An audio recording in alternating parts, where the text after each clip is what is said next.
everyone. I'm Lisa Copeland, and I love supporting women on this journey of finding love after 50. And today I have a special guest with me. It is a client of mine. Her name is Meredith. Hi, Meredith. Hi, Lisa. So happy you're here and you're going to share your story because Meredith is out there having a great time dating. We're going to talk about that. She had a practice relationship. We're going to talk about that. We're going to start by, Meredith, before we started working together, what was going on in your dating life? What was happening for you? I hadn't dated in a couple of years. After COVID and things, I was just isolated. I was going dancing, but, just starting to, but I hadn't dated. I hadn't been able to feel comfortable around men. I didn't know how to do it. I didn't know what to do. And it just made me freeze. I wasn't out there risking anything, and I was alone and isolated, and I was sick of it. So what would happen? Like you said, you would freeze. What would happen? Is it just talking to men? Is it not knowing what to do? What was going on? Not knowing what to do, not knowing how to flirt. I know that my way of being is a very strong alpha female. And I didn't know how to soften that. And that was one of the biggest things that I appreciate about our time together is me learning how to practicing softening the personality I am, learning to talk slower, learning to talk softer, being able to, kind of give you those looks. I didn't know how to do that. I didn't know what was okay. And I felt uncomfortable and frozen and couldn't move forward. I do remember when we first started working together, the alpha female was so strong in you. Yeah. So when you first heard me say, you've got to learn the language men speak and hear, did you feel like you were going to have to be a doormat to do that? Or did you feel like, oh, wow, this is going to empower me? I'm more in power because I've heard of, other people, like the Queen's Code, and I've learned a little bit about that. And I knew that I needed to soften it a lot. And it was just practicing the phrases, speaking the hero language. I have to say this real quick. We had a meeting with my team the other day, and we're all on Zoom. And the question was what can we say to a business owner to get him to take action? And I said those 4 magic words, and I watched every man on my team melt and want to jump to it. And we talked about how those magic words made every one of them feel. And it was so fun to watch them and play with them and know that every one of them reacted that way to that hero language and those 4 magic words. And it's just so much fun to watch men when you say those words to them and how they react and what they do. So that it is. When women first hear it, many times they say, oh my God, are you asking me to lay down like a doormat? Absolutely not. It's like just what you said. It's very powerful. You'll get your needs met, and they're jumping hoops to do it, right?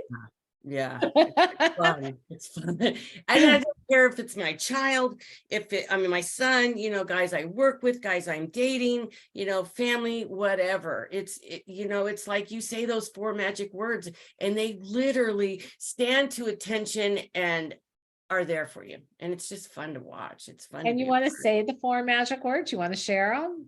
Go ahead. I need your help. I love how you just said that. I need your help. And a lot of women are afraid to say it because they think it makes them look weak. Does it make you look weak? Want to look weak. I mean, it's not that we want to look weak. And, I could see how that would get in the way for a lot of women, but it's not about us looking weak. It's giving them the opportunity to rise above. We're not weak. We're supporting them in rising above to that hero that we want them to be. And that's what's really cool about it. And they know you're strong, but they are wired to jump for you or to do, to have your needs met. And it's wonderful when they do. It feels so good. Yeah. All right. So you and I started working together. What's the biggest shift that you found happened for you as we were working together that got you out into the dating world? I think one of the biggest things that I was telling myself is I live in a town halfway between Sacramento and San Francisco, and it's kind of on the edge of both of the things, and I would always say, well, there's no good, there's no great guys close by. I mean, there's no guys around here. I mean, I have to just accept that I'm going to have a long distance relationship or not have very many opportunities because there's just no great guys. And it was just realizing that was the affirmation, pretty much, that I would say. And then we turn that around. There's wonderful men close by that want to date me all over the place, so it's the energy. I mean, we create our experience by what we say, and being aware of what I was saying and being able to change that to something that supports my dreams and desires was really powerful. Because as soon as I said that, the next day I had 3 guys, I think, respond to my profile that are close by. I remember telling you, it's like, oh my God, I said this and then it happened, So I think, so that's one of them. I think another one is just being softer, being more open, and then making everything fun. The experience is fun. It's not about, I'm going to spend the rest of my life with this guy before I even, hear his voice or see him. It's about meeting interesting people and just being myself and not expecting anything in the outcome, and just being present to be receptive to who they are and how we're compatible, or what our interests, how we're alike or not. I've learned that I have to let go of all expectations, and so I can be present, because if you're expecting things, you're not present. Right. Right. The first part you talked about is the limiting beliefs. And when we have those beliefs, as you were seeing, no one shows up because we're actually energetically pushing them away. And once you made that shift into a whole different belief, then you had the 3 guys call. And that was great. And the second one is dating should be fun. And most women go out and they see it as a chore, and they listen to women's horror stories, which you don't want to listen to. And it can be really defeating. So I love that, because, I always tell you, go out there to meet new and interesting men and just have fun. So the quality man template, the biggest thing for a clear vision. Tell me how that helped you. That's getting a clear vision of the right man for you, because tell me a little bit about how it helped you to stop dating your old type and how it helped you to start dating where you're at today. First of all, knowing what I want in a man is very, very important. And knowing what I want, when I look at the profiles, I can just, you have an opportunity to swipe left, swipe right, are you interested, not interested? And by looking at their profile and them stating things that do not meet my deal breakers, it helped me to weed them out a lot easier, because I have a lot of guys that contact me that are in alignment with what I want, and those that aren't, I just say thank you, we're not a match, or I just swipe left, because a lot of them are little hearts to me. But that's, I mean, I probably shouldn't say this, but the first thing that I do is I look at those couple of areas of what I want, and if I can eliminate them quickly, then I will. And if I can't eliminate them quickly, then I'm going to dive deeper into their profile and respond. But knowing what my template's all about and what I want, what my deal breakers are, it's, I want to say it gives me a grounded feeling. I know that I am not wasting time.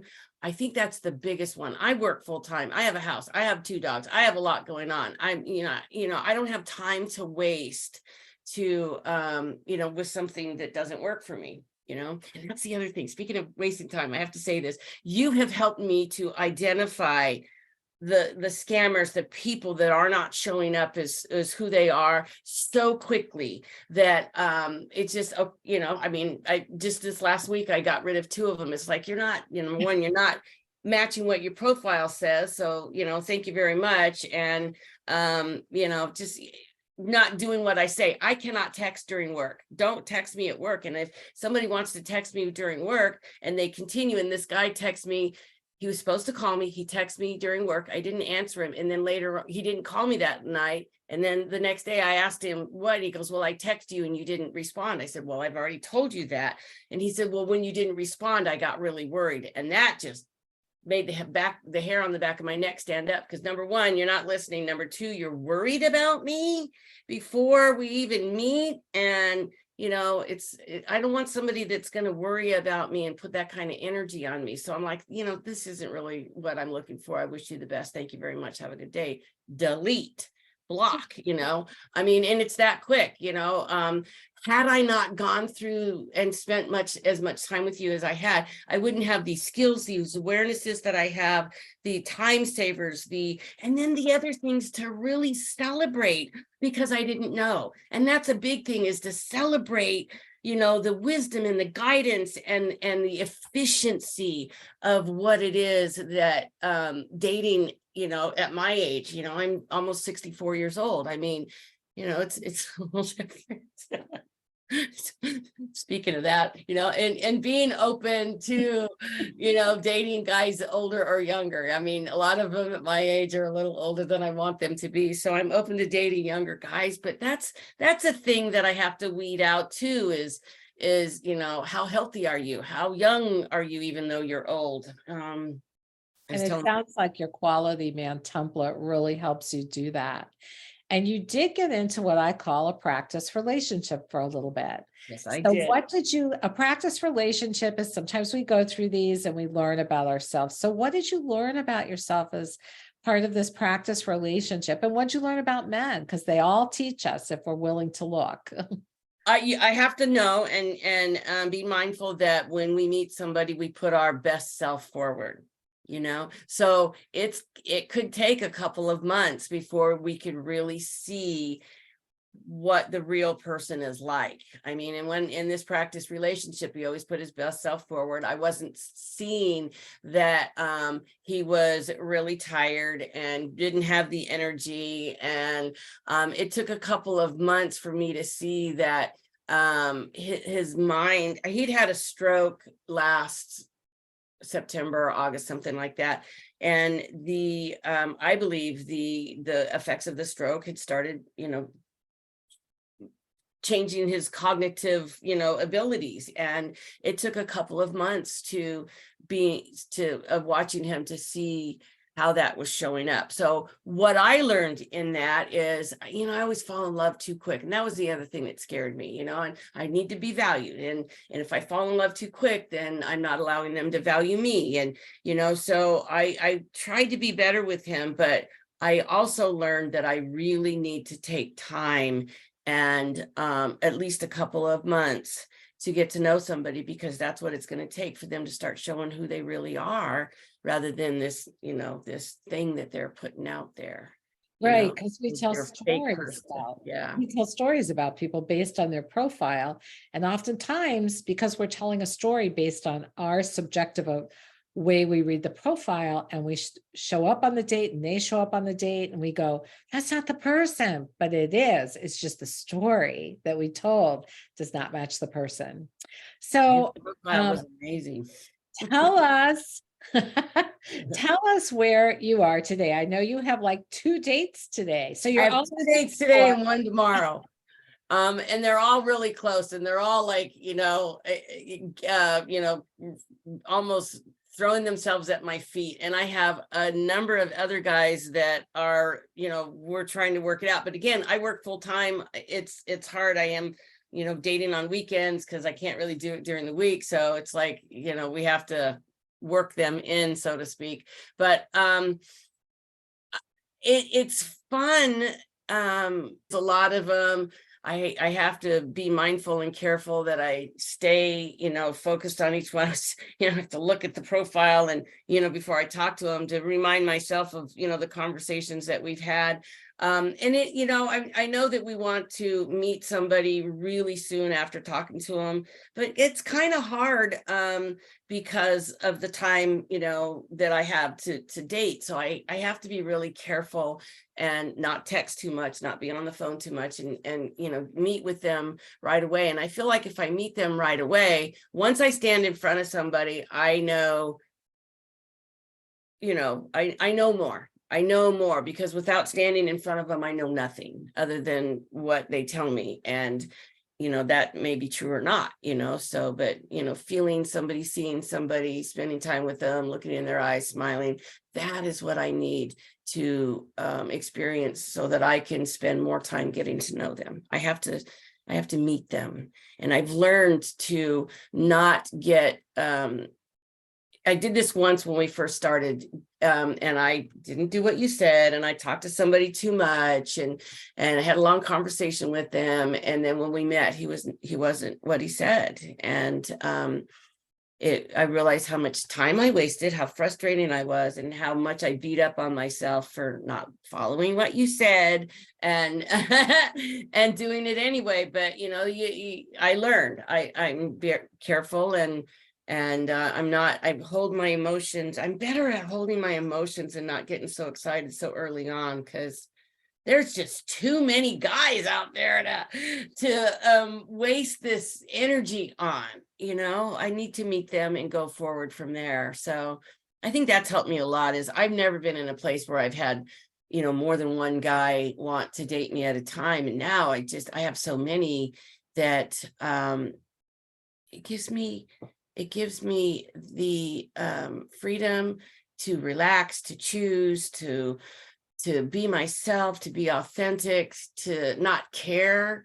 I care, but I'm not connected to the outcome. That's what I mean. I don't care about the outcome. I'm having fun.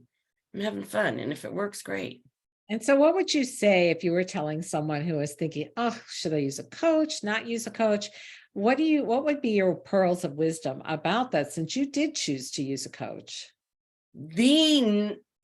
The biggest aha I had using a coach was I thought that I was doing things the right way. I wanted to, I would always say, can I get you anything? Do you need anything? I was always giving.